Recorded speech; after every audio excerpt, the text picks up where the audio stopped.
자, 그래서 이제 강의록을 한번 쭉 훑어보시면은 뭐 영어로 써 있지만은 이제 수학적인 내용을 이해하고 나면 뭐 영어도 어렵지 않게 읽을 수 있을 거라고 생각하고요.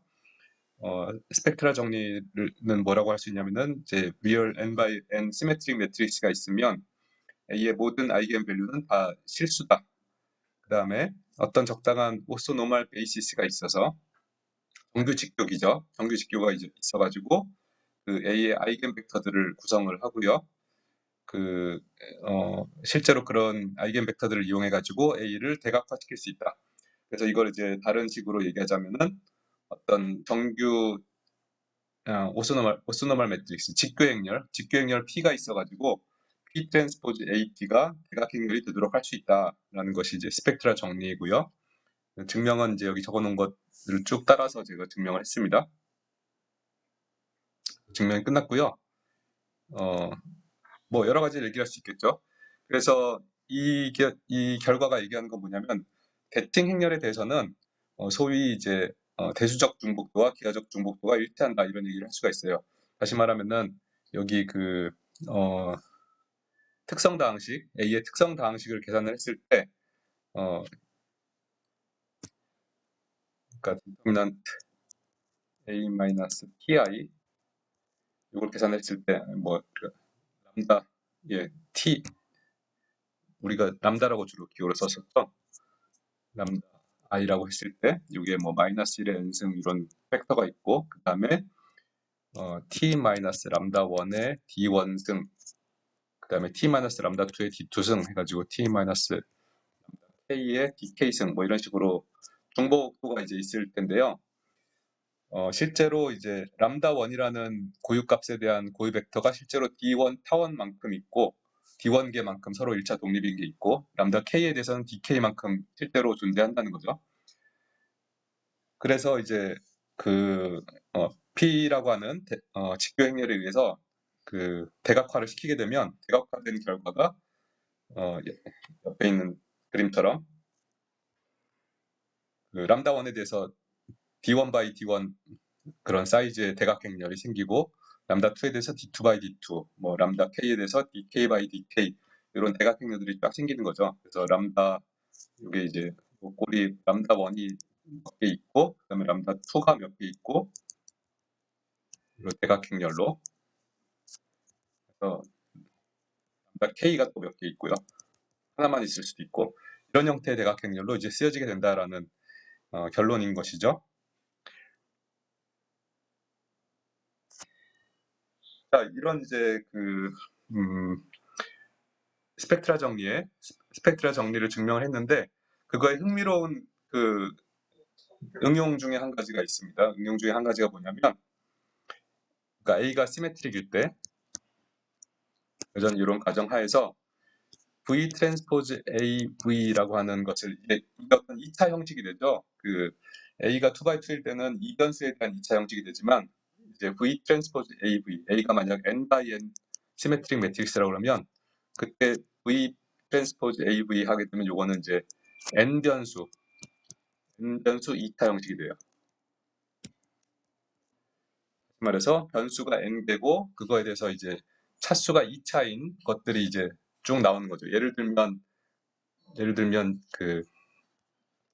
변수가 3개인 경우에는 n3인 경우에는 어떤 것들이 되냐면은 뭐 ax 제곱 더하기 by 제곱 더하기 cg 제곱 더하기 dxy 더하기 eyg 더하기 fxg 뭐 이런 형태가 되겠죠. 이게 이제 3변수 2타 형식이 될 텐데요.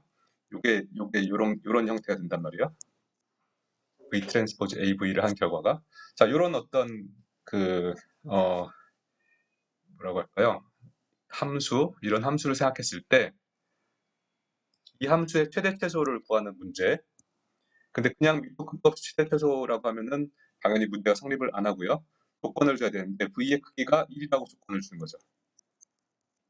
V의 크기가 1이라고 하면 이제 이 3변수의 경우에는 뭐에 해당되는 거냐면은 x제곱 플러스 y제곱 플러스 z제곱은 1 이런 조건을 주는 거죠. 단위 구 위에 있는 어떤 벡터에 대해서 이 2차 형식으로 주어진 이 함수 2차 함수가 뭐 일종의 이차함수의 최대 최소를 구하는 그런 문제를 생각해 볼 수가 있어요. 그러니까 이변수에 대해서는 이런 거죠. x제곱 플러스 y제곱은 1일 때 a x제곱 플러스 bx y 플러스 c y제곱의 최대 최소 이런 걸 구하는 문제, 이런 걸 구하는 문제가 되겠는데요.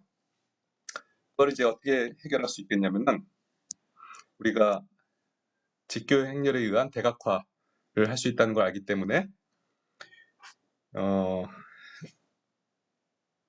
적당한 기저에 대해서 사실은 요거를 이제 대각화 시킬 수가 있죠. 그래서 어떤 꼴이 되냐면은 여기 강의록에 있는 것처럼 이런 형태의 2차 형식으로 다 바꿔 쓸 수 있어요. 대각화를 시키고 나면 이와 같은 형태의 그 간단한 형태의 2차 형식으로 다 바꿀 수가 있죠.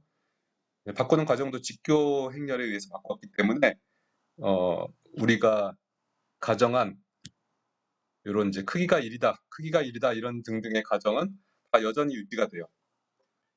그래서 그냥 주어진 2차 형식이 이런 형식이라고 가정하고 풀 수가 있습니다. 그래서 이때 이제 뭐 편의상 람다 1부터 람다 k까지 크기 순으로 배열을 했다고 가정하게 되면요. 그러면은 요 2차 형식의 최대가 뭐냐? 2차 형식의 최대는 뭐냐면은 우리가 x1 제곱 해서 xn의 제곱까지 전부 더한 게 1이라고 가져왔기 때문에 여기 있는 값들이 다 이제 1보다 작은 값들이에요.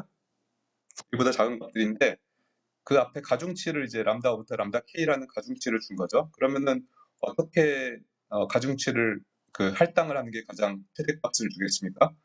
람다 1이 가장 큰 그 고유값이라고 한다면 여기다가 몽땅 1을 주고 나머지는 전부 0을 주는 게 가장 좋겠죠. 그래서 x1 제곱부터 xd1의 제곱까지 전부 더한 값이 1이고 그 외의 값들은 전부 다 0이다. 전부 다 0이다라고 하면은 값이 람다 1이 나오겠죠. 최대값이 람다 1이 나오고요.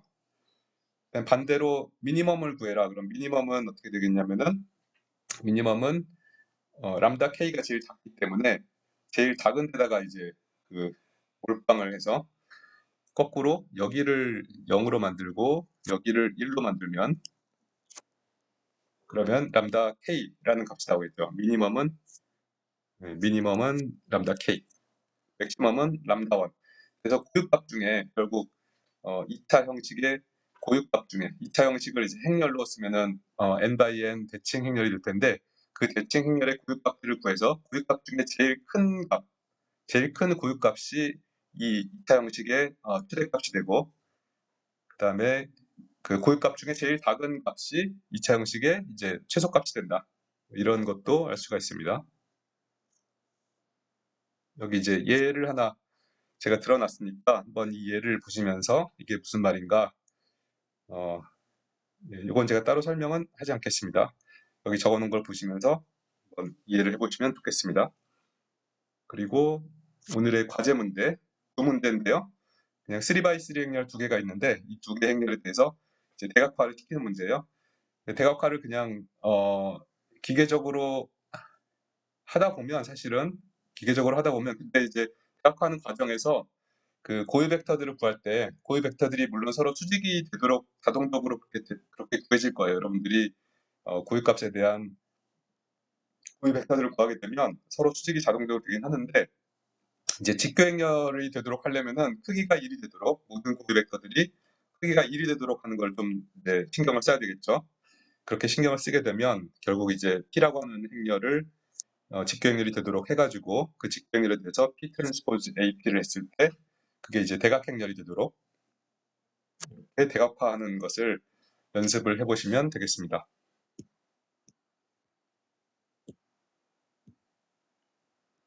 자, 오늘 강의는 여기까지 마치겠습니다.